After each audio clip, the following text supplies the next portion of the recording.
بسم اللہ الرحمن الرحیم۔ جہاں تک میری آواز جا رہی ہے میں آپ سب کی خدمت میں سلام بھی عرض کرتا ہوں۔ اللہ کے حضور دعا گو بھی ہوں کہ اللہ تعالیٰ آپ کو اپنی امان میں رکھے، عافیت میں رکھے، آپ لوگ خوش و خرم زندگیاں گزاریں اور اللہ تعالیٰ پاکستان کی حفاظت فرمائیں، پاکستان دن دگنی رات چگنی ترقی کرے۔ آج میں پاکستان کے موجودہ حالات، پاکستان کے مستقبل اور نواز شریف صاحب کی شخصیت پہ کچھ بات کرنا چاہوں گا۔ مجھے یاد ہے کہ 1990 میں پہلی دفعہ نواز شریف صاحب کی حکومت بنی، وزیر اعظم پاکستان بنے، تو میں بھی اللہ کی مہربانی سے میں نے میں بھی ان کی ٹیم کا ایک حصہ تھا۔ انہوں نے پہلی ہی میٹنگ میں اس بات کا اظہار کیا کہ جس ملک کا میں وزیر اعظم بنا ہوں اور جس کے آپ منتخب نمائندے ہیں، اس ملک پاکستان کو بہت کچھ کرنا ہوگا اور ہمیں پاکستان سے جہالت کا خاتمہ کرنا ہے، پاکستان سے غربت کا خاتمہ کرنا ہے اور پاکستان کو ایسے مقام پر پہنچانا ہے کہ جہاں پر پاکستان دنیا کی ایک عظیم مملکت بن جائے۔ مجھے ان کی وہ تقریر آج بھی میرے کانوں میں گونج رہی ہے۔ اور پھر نواز شریف صاحب کی زندگی میں آپ دیکھیں کہ ان کی جدوجہد کو دیکھیں، وہ زبانی بات نہیں کرتے، وہ عملی طور پر کم کر کے دکھاتے ہیں کہ جو وہ کہہ رہے ہیں بالکل ٹھیک کہہ رہے ہیں۔ جب پہلی دفعہ ان کے سامنے موٹر وے کا منصوبہ انہوں نے خود اپنے پروگرام میں پیش کیا، تو جب پارلیمانی پارٹی نے اس کی منظوری دی کہ ہمیں موٹر وے بنانی چاہیے، تو انہوں نے کہا کہ اس کے لیے آرکیٹیکٹ منگوائے جائیں۔ جب آرکیٹیکٹ آئے تو ان سے کہا کہ ہندوستان کے پاس 250 رن وے ہیں، ہمارے پاس صرف 10 رن وے ہیں، اگر خدا نخواستہ 5 رن وے بھی ہمارے ناکارہ ہو جاتے ہیں تو ہم ہاتھ پہ ہاتھ رکھ کے بیٹھ جائیں گے، لہذا اس موٹر کا سٹرکچر نیچے سے اس طریقے سے بنا کر لاؤ مختلف جگہوں پر کہ جہاں پر امن کے زمانے میں گاڑیاں دوڑیں اور جنگ کے زمانے میں یہاں سے پھر جہاز بھی اڑ سکے اور دوڑ سکے۔ اس پر عملی طور پر کام ہوا اور آج موٹر وے نہ صرف ایک سڑک کا کام کر رہی ہے، ایک گاڑیوں کے لیے استعمال ہو رہی ہے، بلکہ بوقت ضرورت ہوائی جہازوں کو اس پر اتارا بھی جاتا ہے اور ان سے پرواز بھی کی جاتی ہے۔ اس کے بعد میاں صاحب نے بہت سے منصوبے دیے۔ اس وقت ہماری جی ٹی روڈ ایک ہی تھی جو رحیم یار خان سے پشاور تک جاتی ہے، یہ سنگل روڈ سڑک تھی۔ پھر اس کو انہوں نے ڈبل کیا تاکہ ٹریفک کا دباؤ جو ہے وہ ایک سڑک پر کم ہو جائے۔ جب یہ بھی تیار ہو گئی تو پھر بہت سی لنک روڈ بنانی شروع کی۔ کراچی میں حیدرآباد سے لے کر کراچی تک موٹر وے بنی، وہاں پر لیاری ایکسپریس کا ایک خوبصورت جو پروجیکٹ ہے اس کو میاں صاحب نے مکمل کیا۔ اس طرح بدقسمتی سے ابھی 2.5 سال ہی گزرے تھے کہ 1993 میں ان کی حکومت کا خاتمہ کر دیا گیا۔ پھر بے نظیر صاحب آ گئیں بائی الیکشن میں، جب الیکشن ہوئے دوبارہ تو پھر اس میں وہ آ گئیں اور 1997 میں پھر میاں نواز شریف وزیر اعظم پاکستان بنے۔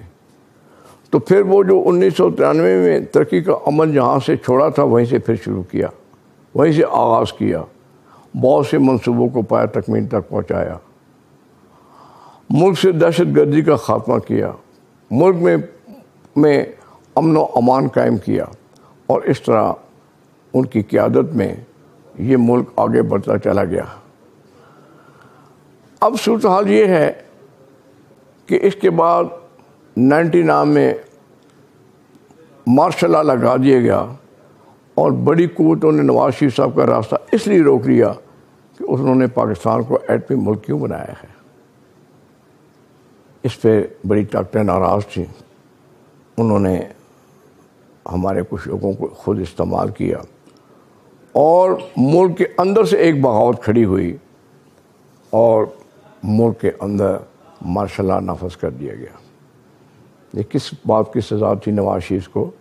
صرف اس بات کی سزا تھی کہ انہوں نے پاکستان کو ایٹمی ملک کیوں بنایا. پھر اٹک قلعے بند کیا گیا. اٹک قلعے کی بھی ایک بڑی رام کہانی ہے.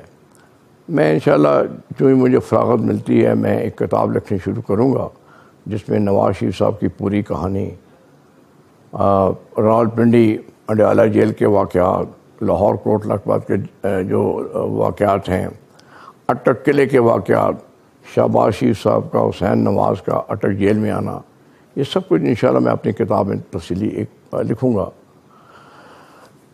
لیکن چونکہ اس وقت پاکستان پھر ایک دلدل میں پھنس چکا ہے اور پھر جب 2013 کے الیکشن میں نواز شریف صاحب کی حکومت بنی تو بہت سے چیلنجز درپیش تھے. ان چیلنجز میں سب سے بڑا چیلنج یہ تھا وہ ملک میں دہشت گردی تھی. 18 گھنٹے کی لوڈ شیڈنگ تھی. گیس نہیں تھی ہمارے پاس. ہمارے سی این جی اسٹیشن سارے بند تھے. ہمارے فیصل آباد کی ساری ٹیکسٹائل انڈسٹری بند تھی. پھر انہوں نے نواز شریف صاحب نے وہی تگ شروع کی اور قطر سے گیس منگوائی. پھر 14,000 میگا واٹ بجلی کے کارخانے لگائے بڑے مختصر عرصے میں. پھر سی پیک کو شروع کروایا. گوادر کی بندرگاہ کو مکمل کروایا. اس طرح شہباز صاحب نے میٹرو گاڑیاں چلوائیں اور پاکستان کے اندر سے نواز شریف صاحب نے دہشت گردی کا خاتمہ کیا. کراچی کو ایک پرامن شہر بنایا، امن کا گہوارہ بنایا اور اس طریقے سے وہی کراچی جو جل رہا تھا اس پر پانی ڈال کر اس کو ٹھنڈا کر دیا. لوگوں نے سونگ کا سانس لیا کہ 1990 کا کراچی واپس آ گیا ہے.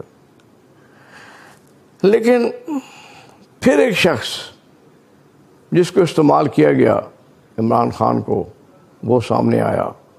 اس نے سی پیک کے منصوبوں کو روکا، ملک میں ہڑتالیں کروائیں، اخلاقیات کا جنازہ نکالا اور اس طریقے سے وہ ملک جس کو نواز شریف صاحب نے ایک گلستان کی شکل دے دی تھی، ایک ہستہ بستہ پاکستان بنا دیا تھا، اس کو پھر اجاڑ کے رکھ دیا، اخلاقیات کا جنازہ نکال دیا. اور اس طرح پھر ایک دفعہ پاکستان اتنا دلدل میں پھنستا چلا گیا کہ دیوالیہ ہونے کے نزدیک پہنچ گیا. پھر نواز شریف صاحب سے رابطے کیے گئے. ان کو کہا گیا کہ آپ آئیں اور پاکستان کی قیادت کو سنبھالیں. بہرحال پہلے تو وہ بالکل اس بات پہ ایگری نہیں کرتے تھے. وہ کہتے تھے کہ جنہوں نے یہ گن ڈالا ہے وہی اس گن کو ساخ خود بھی کریں، ہم کیوں اس بات میں آئیں. لیکن جب دیکھا کہ پاکستان بالکل اب ڈیفالٹ کے دہانے پہ پہنچ چکا ہے، سی پیک بند ہو چکا ہے، ملک کو خطرات لاحق ہیں، یہاں تک کہ ہمارے ایٹمی تنصیبات کو بھی خطرات لاحق ہو گئے تھے، تو پھر وہ میدان میں آئے. پھر پی ڈی ایم بنی.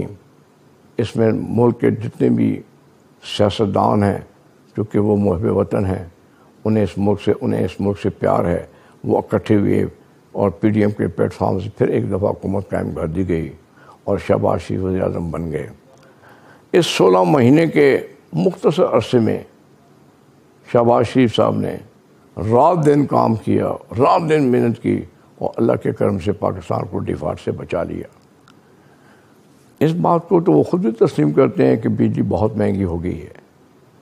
ہم بھی تسلیم کرتے ہیں کہ بجلی مہنگی ہو گئی ہے، لیکن آئی ایم ایف کے ساتھ جو معاہدہ عمران خان کر کے گئے اور دونوں ہاتھ ہمارے اس طریقے سے باندھ گئے، ان کو وہاں سے چھڑانے کے لیے بھی کچھ وقت چاہیے، اور میں سمجھتا ہوں کہ ان کو چھڑانے کا بہترین طریقہ یہی ہے کہ آئندہ انتخاب جو 3 ماہ بعد ہونے والا ہے نومبر میں، اس میں ایک دفعہ پھر نواز شریف صاحب کو اور ان کی پارٹی کو ایک 2/3 میجارٹی کے ساتھ کامیاب کیا جائے، تاکہ ایک دفعہ نواز شریف صاحب پھر آئیں اور پاکستان کو ان بحرانوں سے پھر نکالیں، بجلی سستی کریں، گیس سستی کریں، پیٹرول سستا کریں، مہنگائی کا جو جن اس وقت مسلط ہے اس ملک اور قوم پر، اس سے چھٹکارا حاصل کیا جائے۔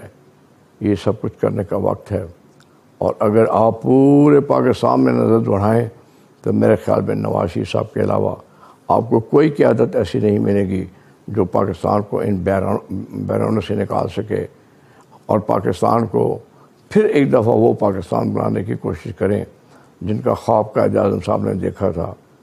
آج ہمیں بہت کچھ کرنا باقی ہے۔ آج ملک کو ایک مضبوط قیادت کی ضرورت ہے، مضبوط ہاتھوں کی ضرورت ہے، ایک پازیٹیو سوچ کی ضرورت ہے، جس پر عمل کر کے ہم نے پاکستان کو منزل مقصود تک پہنچانا ہوگا۔ لیکن شرط ایک ہی ہے کہ اب قوم وہ دوبارہ غلطی نہ کرے اور اپنے قائد نواز شریف کی حقیقت کو پہچانیں، ان کی خدمات کو دیکھیں۔ ہم کوئی مستقبل کا وعدہ نہیں کرتے، ہم کہتے ہیں کہ ہمارے ماضی کو دیکھ لیں کہ ہم نے آپ کے لیے کیا کیا، ہم نے جو وعدے کیے کیا وہ ایفا ہو گئے یا نہیں ہو گئے، کیا یہ بجلی نواز شریف صاحب کے دور میں لوڈ شیڈنگ ختم نہیں تھی، کیا ڈالر 65 روپے کا نہیں تھا، کیا چینی 52 روپے کلو پہ نہیں تھی؟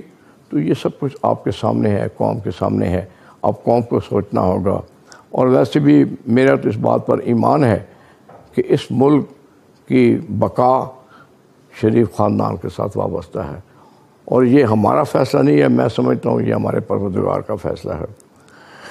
کیونکہ دیکھیں اس گھرانے کے اندر 4 لیڈر موجود ہیں، نواز شریف صاحب کی قیادت میں شہباز شریف صاحب ہیں، مریم نواز صاحبہ ہیں، اور حمزہ شہباز ہیں۔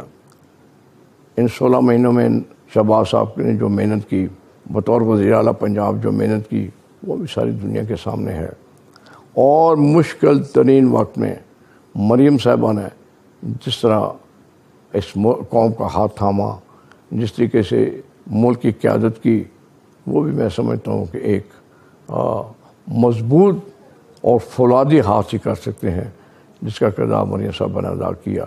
انشاءاللہ یہ کمی قیادت کی اسی خاندان سے پوری ہوتی رہے گی، یہی خاندان پاکستان کو لے کر آگے چلتا رہے گا، یہی پاکستان کی بقا کا حل ہے، اور مجھے یقین ہے کہ انشاءاللہ یہی خاندان پاکستان کی ترقی کا ضامن ہے، ضامن رہے گا انشاءاللہ، تا قیامت ضامن رہے گا انشاءاللہ۔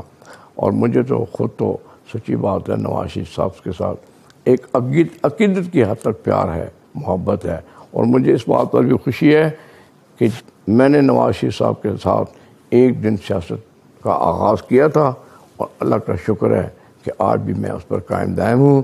ہم نے راستے میں بڑے بڑے طوفان بھی دیکھے، بڑی آندھیاں بھی چلتی ہوئی دیکھی، بڑے گہرے بادل بھی آئے، زلزلے بھی آئے، سب کچھ ہوتا رہا، لیکن اللہ تعالیٰ کا کرم سے ہمارے پاؤں بالکل نہیں ڈگمگائے، نہ میرے خاندان کے۔ اسی لیے، اور میں آخر میں ایک بات کرتا جاؤں کہ بدقسمتی تھی میری بھی، میرے گھر کی بھی، سلمان کی بھی، کہ اس کو ایک ایسی بیماری لگ گئی 15-16 سال سے، جس سے حالانکہ یہ کیڈٹ کالج کا پڑھا ہوا ہے، اس نے وہاں سے تعلیم حاصل کی تھی، گھوڑے دوڑاتا تھا، تو ایک پتہ چلتا تھا کوئی شاہ سوار آ رہا ہے، لیکن بیماری کی وجہ سے، اس کی صحت کی خرابی کی وجہ سے وہ سیاست سے تھوڑا سا پیچھے ہٹ گیا، اور اب میں شیخ ناصر صاحب کو سامنے لے کر آیا ہوں۔ فیصلہ تو پارٹی کے قیادت نے کرنا ہے، بھارت کیوں لے کر آیا ہوں؟ مجھے آج بھی یاد ہے وہ دن کہ ان کے والد شیخ صاحب مرحوم بھی بلدیہ اٹک کے وائس چیئرمین تھے، اور وہ دن جس اس وقت وہ زندہ تھے، مرحوم ہماری قائد محترم کی قابل احترام بیگم کلثوم صاحبہ، وہ یہ جہاں میں بیٹھا ہوں بالکل میرے سامنے جو یہ ہمارا لان ہے، وہاں پر ان کی گاڑی کھڑی تھی، اور یہ سفر پہ ہم پشاور جا رہے تھے پیر صابر شاہ صاحب کے گھر پر، تو شیخ شفدر صاحب آئے اور انہوں نے ناصر کو کہا کہ ناصر، بیگم صاحبہ کی گاڑی کی قیادت تم نے کرنی ہے، گاڑی آگے رکھنا، اگر راستے میں کوئی بدقسمتی سے واقعہ پیش ہو گیا تو تم نے گھر نہیں آنا، ان کے ساتھ جان دے دینی ہے۔ تو مجھے وہ الفاظ آج شیخ شفدر مرحوم صاحب کی بھی یاد ہیں، اور مجھے ان کی قربانیاں بھی یاد ہیں، اس لیے میں حقدار سمجھتا تھا کہ اگر سلمان اپنی صحت کی خرابی کی وجہ سے، اور یہ سلمان کا حق اس لیے نہیں بنتا کہ وہ میرا بیٹا ہے، اس کی قربانیوں کو نواز شریف صاحب بھی جانتے ہیں، شہباز شریف صاحب بھی جانتے ہیں، حمزہ شہباز صاحب بھی جانتے ہیں کہ اس کی یہ بیماری کس وجہ سے ہوئی، کیوں ہوئی، یہ سب کچھ وہ جانتے ہیں۔ بہرحال اب صحت اس کی اللہ تعالیٰ ہی دیں گے اس کو۔ اب شیخ ناصر صاحب کا ایک سیاسی حق بنتا تھا، میری رشتہ داری کی وجہ سے حق نہیں بنتا تھا، ان کی قربانیوں کو دیکھ کر میں نے ان کو ریکمینڈ کیا ہے۔ فیصلہ تو قیادت نے کرنا ہے، جو بھی کرے گی۔ بہرحال اللہ تعالیٰ سے دعا ہے کہ اللہ تعالیٰ پاکستان کو قائم دائم رکھے، اس شریف خاندان کو قائم دائم رکھے، اور یہ پاکستان کی قیادت اور رہنمائی کرتے رہیں، پاکستان بڑھتا رہے، اور پاکستان کی قوم ایک ترقی یافتہ قوم بنتی رہے۔ اللہ تعالیٰ یہ میری ادنی سی دعا قبول فرما لے۔ بہت بہت شکریہ۔